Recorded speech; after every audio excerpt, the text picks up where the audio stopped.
Hi beautiful people, welcome back to my YouTube channel. This is me guys, Sweet Sanu and you are watching Sun Non-Stop. तो guys again I'm back with another amazing video.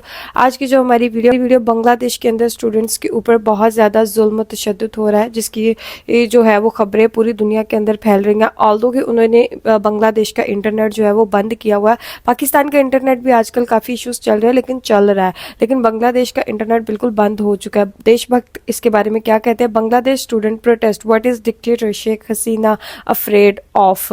Sheikh Hasina को यार बड़ा रहमदिल वाली मतलब बोला जाता था कि बड़ी अच्छी हैं ये, लेकिन अभी फाइनली जो है वो चीज़ें सामने आ रही हैं। देखा जा रहा है किस तरह वो स्टूडेंट्स के ऊपर जुल्म कर रही हैं। तो फिर इस चीज़ को लेकर जो बाकी लोग जो है वो भी कह रहे हैं कि यार इसको ऐसे नहीं करना चाहिए था। तो फटाफट से वीडियो को स्टार्ट करते हैं, लेकिन उससे पहले गाइस अगर आप लोग नए मेरे चैनल पर, अगर अब तक आपने मेरे चैनल को सब्सक्राइब नहीं किया, लाइक कीजिएगा, सब्सक्राइब कीजिएगा। सेकंड चैनल का लिंक डिस्क्रिप्शन के अंदर है, वहाँ भी फटाफट से जाइए और सब्सक्राइब, लाइक और शेयर कीजिएगा। आप लोगों का वैसे इसके बारे में क्या ख्याल है? शेख हसीना जो स्टूडेंट्स के ऊपर इतना जुल्म करवा रही हैं और कर रही हैं, तो आप लोगों के ख्याल में ये सही है कि गलत है? आप लोग अपनी राय कमेंट सेक्शन के अंदर ज़रूर दीजिएगा। और लेट्स स्टार्ट।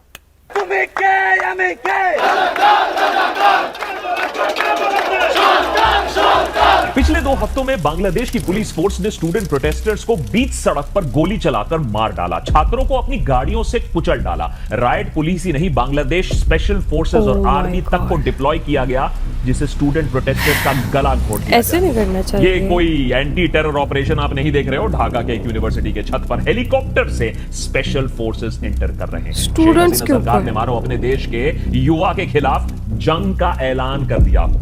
ऐसी बर्बरता के किस्से कितने होंगे हमें अभी तक पता भी नहीं, उसका कोई हिसाब नहीं। इसको बांग्लादेश के इतिहास में one of the worst episodes of slaughter बोला जा रहा है, जहां 160 से ज्यादा जाने तो ऑफिशियली गई हैं, हजारों घायल हो चुके हैं और यह आंकड़ा बिल्कुल इनकंप्लीट है क्योंकि इंफॉर्मेशन हमारे पास है नहीं। इस एपिसोड को रिकॉर्ड करते वक्त पूरे बांग्लादेश में कर्फ्यू जारी है, कंप्लीट इंटरनेट ब्लैकआउट है, जिसके चलते कई वीडियोस, कई हादसे, बहुत सारी बर्बरता, उनके किस्से अभी तक बाहर भी नहीं आए हैं। बांग्लादेश के इतिहास में एक और काला चैप्टर लिखने का श्रेय जाता है इस बार तानाशाह शेख हसीना को, मगर स्टूडेंट्स के जोर के सामने शायद इस तानाशाह को भी झुकना पड़ा है। स्टूडेंट्स की सही मांगों को अंत तक दबाया नहीं जा पाया। देशभक्त आज के एपिसोड में समझेंगे कि आखिर बांग्लादेश में चल क्या रहा है, इतनी आंख क्यों लगी है बांग्लादेश में, बांग्लादेश का ये कंट्रोवर्शियल कोटा सिस्टम है क्या, क्यों उसके खिलाफ ये विरोध हो रहा है, और आखिर एक स्टूडेंट प्रोटेस्ट है तो स्टूडेंट प्रोटेस्ट, अपने ही देश के स्टूडेंट प्रोटेस्टर्स हैं, उसके प्रति शेख हसीना ने इतना डिक्टेटोरियल, इतना ब्रूटल रवैया क्यों अपनाया, कैसे इस सब के बावजूद स्टूडेंट्स ने उन्हें हरा दिया। लेकिन अब भी वो कह रहे हैं कि उनकी लड़ाई, उनका जंग खत्म नहीं हुआ है। पता करते हैं क्यों। पिछले कुछ दिनों के वायलेंस पर आने से पहले यह समझना जरूरी है कि उसके पीछे हिस्ट्री क्या है। थोड़ा सा हिस्ट्री लेसन यहां जरूरी है। बांग्लादेश पाकिस्तान से 1971 में आजाद हुआ। पाकिस्तान ने अमेरिका के सपोर्ट के साथ बांग्लादेश में बंगालियों के खिलाफ वहां एक खूनखार जेनोसाइड किया था, जिसमें बोला जाता है 30 लाख से ज्यादा जाने गई थी। बांग्लादेश में कई लोगों ने पाकिस्तानी आर्मी के खिलाफ आवाज उठाई, हथियार उठाए और अंत में बांग्लादेश की जनता की जीत हुई। पाकिस्तान मिलिट्री को वहां से विड्रॉ करना पड़ा, पाकिस्तान का विभाजन हो गया, 1971 में बांग्लादेश आजाद हुआ।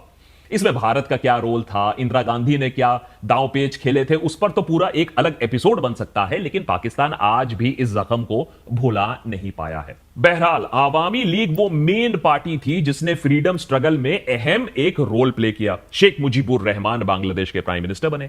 1972 में फ्रीडम फाइटर कोटा इंट्रोड्यूस किया गया उनके द्वारा, और उसके बाद जो भी सरकारें आई उन्होंने इस रिजर्वेशन, क्योंकि बहुत इमोशनल मैटर है, तो इस रिजर्वेशन का कोटा सिस्टम माने सोशल जस्टिस के बेसिस पर वो एक्सपैंड करते रहे। लेकिन इस कोटा सिस्टम के खिलाफ 2018 में कई सारे स्टूडेंट्स ने प्रोटेस्ट किया। उनका कहना था कि सोशल जस्टिस बेसिस का कोटा तब भी समझ में आता है कि भैया जिसकी एक दरकार हो, लेकिन 30% फ्रीडम फाइटर कोटा को इमीडिएटली हटा देना चाहिए, क्योंकि इसका कोई लॉजिक नहीं बनता है। सुनने में शायद यह अच्छा लगता हो, मगर असल में शेख हसीना इसको इस्तेमाल कर रही थी अपने जो फेवरेट लोग हैं उनको नौकरियां देने के लिए। वो अपना कार्डर बना रही थी गवर्नमेंट के अंदर, और बांग्लादेश के यूथ को एक्चुअली धोखा ही दिया जा रहा था इस रिजर्वेशन के नाम इसलिए। पर। देखिए, पहला ऑपोजिशन तो यह है कि फ्रीडम फाइटर्स को अगर आपको ऑनर करना है तो 10 साल 20 साल आप कोटा चलाना चाहते हैं, बात समझ में आती है। लेकिन उसके बाद चिल्ड्रन, उसके बाद ग्रैंड चिल्ड्रन के लिए भी इतना भारी भरकम कोटा किसी को समझ में नहीं आया। स्टूडेंट्स ने कहा कि कॉन्स्टिट्यूशन में फ्रीडम फाइटर्स को कोटा देने की बात की गई है, उनके बच्चों और उनके ग्रैंड चिल्ड्रन को यह कोटा देने की बात नहीं है, तो इसकी लीगल सैंक्टिटी वैसे है नहीं, क्योंकि यह कोटा इकोनॉमिक या सोशल बैकवर्डनेस पर बेस्ड नहीं है। और ऊपर से बांग्लादेश में वॉर ऑफ लिबरेशन में ऑलमोस्ट पूरा देश शामिल था, कई सारे लोग अलग अलग तरीके से उन्होंने अपना कंट्रीब्यूशन दिया।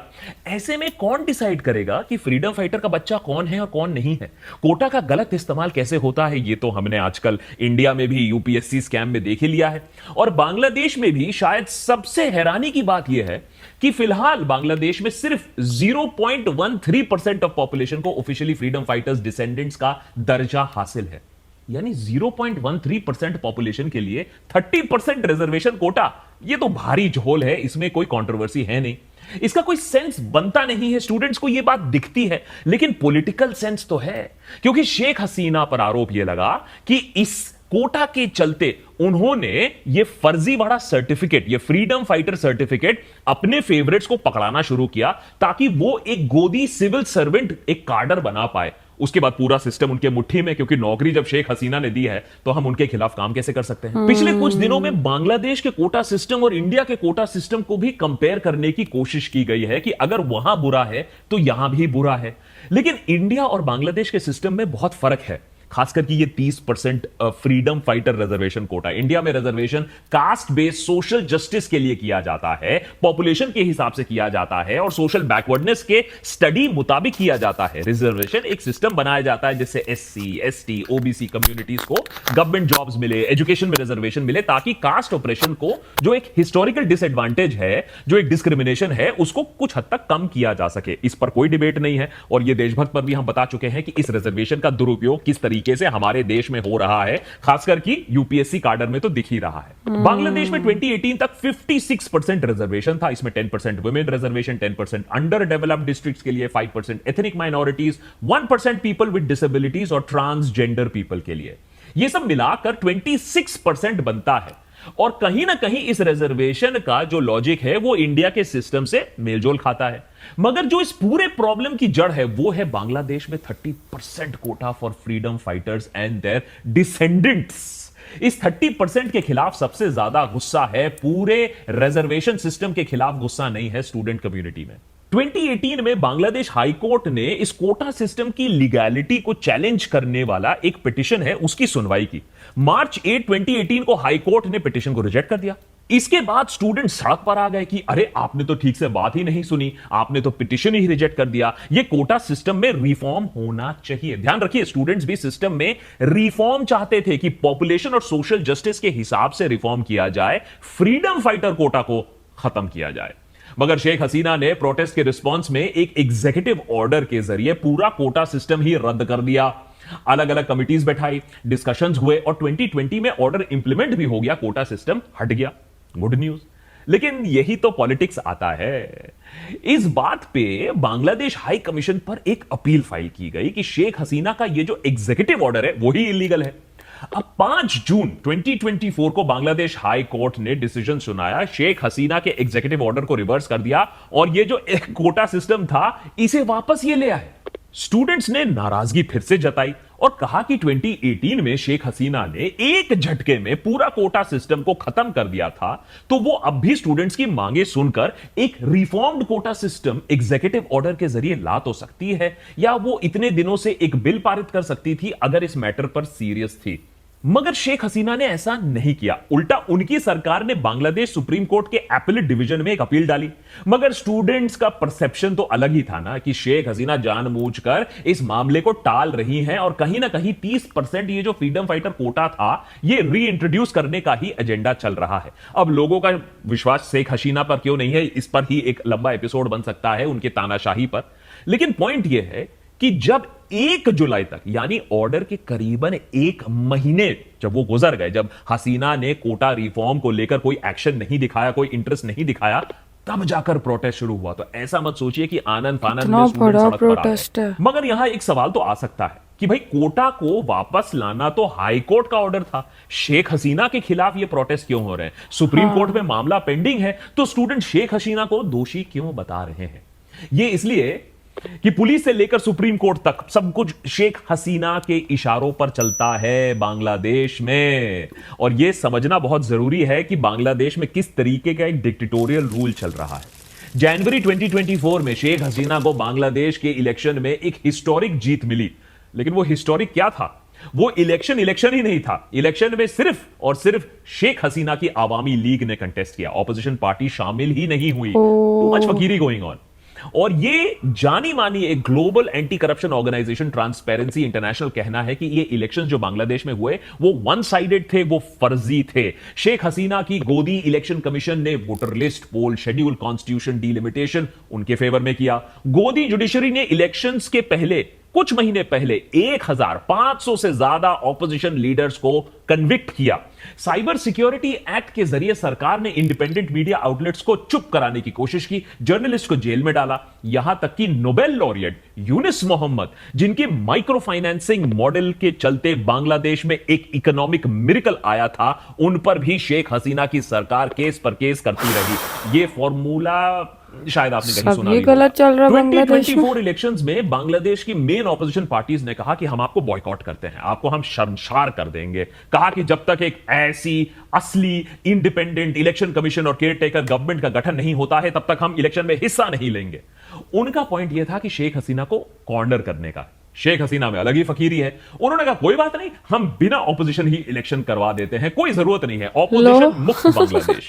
बांग्लादेश के हर इंस्टीट्यूशन पर शेख हसीना का कंट्रोल है, हर चीज उनके इशारों पर चलती है। जब हाई कोर्ट ने जून 5, 2024 को कोटा सिस्टम रीइंट्रोड्यूस किया, तो ऑब्वियसली स्टूडेंट्स का मानना था कि यह कोई हाई कोर्ट का इंडिपेंडेंट फैसला नहीं है, बल्कि शेख हसीना का ऑर्डर है। वो बस अपने फैसले को जुडिशरी से एक ठप्पा पड़वाकर, जुडिशियल स्टैंप लगवाकर रीइंट्रोड्यूस करना चाहती थी ये कोटा, जिससे वो सिविल सर्वेंट्स अपने मनपसंद लोगों को बना दे। तो जब करीब 1 महीने तक कोई एक्शन नहीं लिया गया शेख हसीना गवर्नमेंट से, तब जाकर असली प्रोटेस्ट शुरू हुआ। 1 जुलाई को स्टूडेंट प्रोटेस्ट इंटेंसिफाई होता है। शेख हसीना अपनी डिक्टेटोरियल टूल किट बाहर लाती हैं। पहले स्टूडेंट्स को बहलाने की कोशिश होती है कि मामला तो अब सुप्रीम कोर्ट में पहुंच रहा है, तो प्रोटेस्ट मत करो। फिर आरोप लगाया गया कि स्टूडेंट्स को ऑपोजिशन पार्टीज गुमराह कर रही हैं, उनको पॉलिटिकल टूल किट बनाकर इस्तेमाल किया जा रहा है। पर ऐसा है नहीं, क्योंकि स्टूडेंट मूवमेंट जो था वो काफी हद तक डिसेंट्रलाइज था। कोई सेंट्रल पॉलिटिकल लीडरशिप कोई खास तरीके से थी नहीं, और खास करके ऑपोजिशन का इस मूवमेंट में कंट्रोल बिल्कुल नहीं था। हां, बाहर से सपोर्ट करने की जरूर कोशिश की गई है। स्टूडेंट्स ने शुरुआत में यूनिवर्सिटीज में धरना दिया, फिर 7 जुलाई को प्रोटेस्टर्स ने नेशन वाइड ब्लॉकेड शुरू कर दिया। रास्ता रोको और रेल रोको प्रोग्राम सारे मेजर शहरों में शुरू हुए। बड़े स्केल पर मूवमेंट था, मगर पीसफुल था। स्टूडेंट्स का मानना था कि उनके पास और कोई चारा नहीं है। इस प्रेशर के चलते सुप्रीम कोर्ट के एपेलेट बेंच ने हाई कोर्ट के इस कंट्रोवर्शियल जजमेंट पे स्टे लगा दिया, और 7 अगस्त को, काफी टाइम बाद 7 अगस्त को सुप्रीम कोर्ट ने कहा कि इस पर हियरिंग होगी। शेख हसीना ने स्टूडेंट से कहा कि भाई अब तो प्रोटेस्ट रोक दो, अब तो हियरिंग होने वाली है 7 अगस्त को। लेकिन स्टूडेंट्स को शेख हसीना पर बिल्कुल भरोसा नहीं है, and we can't blame them, क्योंकि काम ही उन्होंने ऐसे किए हैं पास्ट में। प्रोटेस्ट कंटिन्यू रहे और शेख हसीना ने 14 जुलाई को स्टूडेंट्स को एंटी नेशनल घोषित कर दिया। एक प्रेस कॉन्फ्रेंस में कहा कि फ्रीडम फाइटर्स के ग्रैंड चिल्ड्रन को नहीं तो क्या ये प्रोटेस्टर्स चाहते हैं कि हम रजाकारों के ग्रैंड चिल्ड्रन को कोटा दे। बेसिकली स्टूडेंट प्रोटेस्टर्स को प्रो रजाकार बुला दिया। अब कॉन्टेक्स्ट के लिए, रजाकार वो लोग थे जिन्होंने 1971 के लिबरेशन वॉर में पाकिस्तान आर्मी की मदद की थी। यानी स्टूडेंट प्रोटेस्टर्स को सबसे ऊंचे दर्जे का एंटी नेशनल टैग दे दिया। रजाकार इतना पावरफुल शब्द है बांग्लादेश में, आप समझिए कि टुकड़े टुकड़े gang, Khan market gang, Soros gang, libtard, secular, गद्दार, एंटी नेशनल, सबको मिक्स कर दो, प्रो मैक्स बना दो, तब जाकर आपको मिलेगा ये रजाकार शब्द, ये इंसल्ट। स्टूडेंट्स हर्ट हुए, स्टूडेंट्स गुस्सा हुए, प्रोटेस्ट लेकिन और इंटेंसिफाई हो गया। स्टूडेंट्स ने उल्टा नारा लगाना शुरू किया, 1 2 3 4, हम सब रजाकार। कौन है हम? कौन है हम? रजाकार। किसने बोला? किसने बोला? Autocrat, autocrat.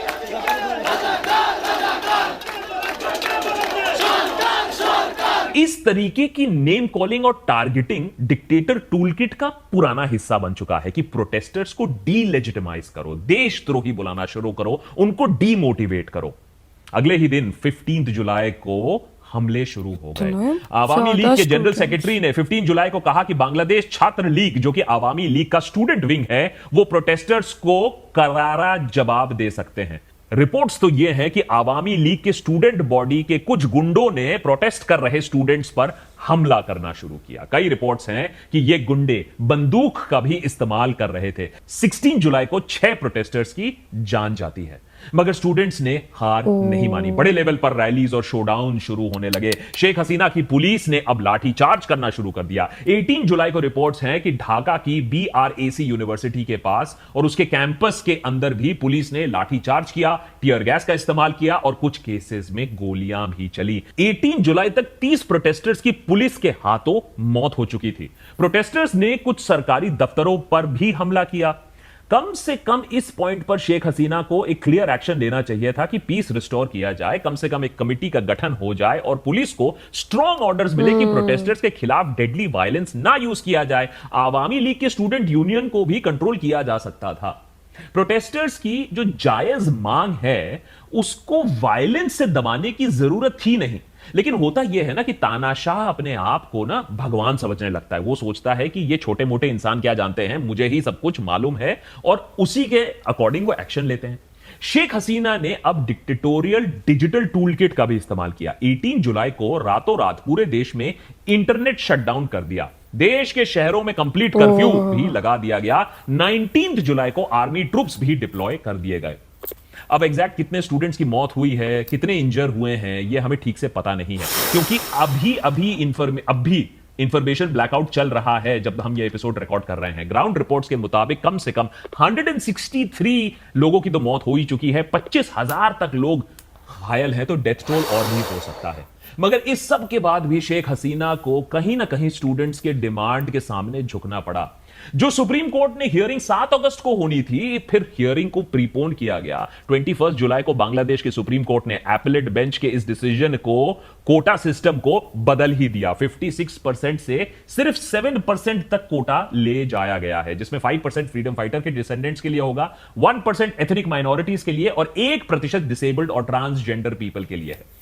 स्टूडेंट पावर के सामने पूरे सिस्टम और पूरे सत्ता में बैठे तानाशाह को भी, हसीना को भी बात माननी ही पड़ी। मगर अब भी प्रोटेस्ट खत्म नहीं हुए हैं, अभी भी संकट टला नहीं है। स्टूडेंट्स का कहना है कि उनकी लड़ाई जारी रहेगी जब तक पिछले कुछ दिनों में अरेस्ट हुए सैकड़ों प्रोटेस्टर्स को पुलिस इमीडिएटली रिहा नहीं करती है। और उनका यह भी डिमांड है कि ये सारे जो ऑफिशियल्स हैं जिनकी वजह से ये मौतें हुई हैं, उनको रिजाइन करना पड़ेगा। और इसी के साथ साथ ग्रुप्स का यह भी कहना है कि वो मूवमेंट को एक प्रो डेमोक्रेसी मूवमेंट के रूप में कंटिन्यू करना चाहेंगे जब तक शेख हसीना रिजाइन नहीं करती है। फिलहाल स्टूडेंट्स ने अपना प्रोटेस्ट 2 दिनों के लिए सस्पेंड किया है। इस एपिसोड को रिकॉर्ड करते समय तक बांग्लादेश में इंटरनेट, याद रखिए, सस्पेंडेड है, तो अभी भी शेख हसीना और भी नए पैतरे खेल सकती है। यह भी बात चल रही है कि जब तक सरकार, शेख हसीना सरकार, एक कमीशन का गठन नहीं करती है जिससे ढंग से एक रिप्रेजेंटेटिव कोटा सिस्टम ना बन पाए, तब तक ये जो प्रोटेस्ट है ये चलते रहेंगे। अब क्या ये सब सच में होगा क्या, या फिर से किसी बैकडोर के जरिए शेख हसीना अपनी मनमर्जी करने की कोशिश करेगी? क्या आवामी लीग के स्टूडेंट यूनियन के गुंडों और वायलेंट पुलिस के खिलाफ कोई एक्शन लिया जाएगा? ये सब तो देखने वाली बात है, ज्यादा हम ऑप्टिमिस्टिक नहीं है। मगर एक चीज तो साफ है कि कोई अपने आप को कितना भी ताकतवर तानाशाह बनने की कोशिश कर ले या समझने की गलती कर ले, आम जनता के पावर के सामने उसको झुकना ही पड़ता है, खासकर की स्टूडेंट पावर।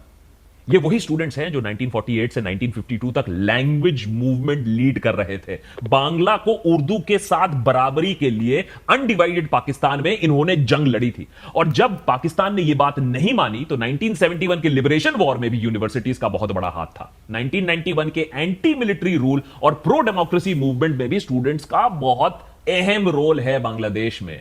और आज स्टूडेंट सिर्फ कोटा रिफॉर्म के लिए नहीं, बांग्लादेश में डेमोक्रेसी के लिए भी लड़ रहे हैं। ये स्टूडेंट्स जानते हैं कि शेख हसीना के अनडेमोक्रेटिक पॉलिसीज से इकोनॉमी डूब रही है, अनएम्प्लॉयमेंट, इन्फ्लेशन बढ़ रहा है। अरे वहां लोग, जो वर्किंग पॉपुलेशन जो बोला जाता है, बांग्लादेश में भी तो इतनी मैन्युफैक्चरिंग की जॉब्स थी, वो धीरे धीरे कम हो रही हैं। तो वो भी जानते हैं कि सिस्टम को बदलना होगा अगर देश को ठीक करना होगा।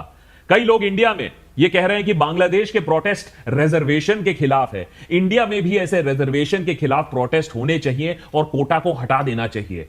यह बांग्लादेश के सिचुएशन की कंप्लीट मिसअंडरस्टैंडिंग है, क्योंकि बांग्लादेश का जो 30% फ्रीडम फाइटर कोटा था वो किसी भी सोशल जस्टिस पर आधारित नहीं था। लेकिन इंडियन स्टूडेंट्स बांग्लादेश के युवा से एक चीज जरूर सीख सकते हैं कि ये जो डिक्टेटोरियल रवैया है स्टूडेंट प्रोटेस्ट के खिलाफ, उसके सामने झुकना नहीं है।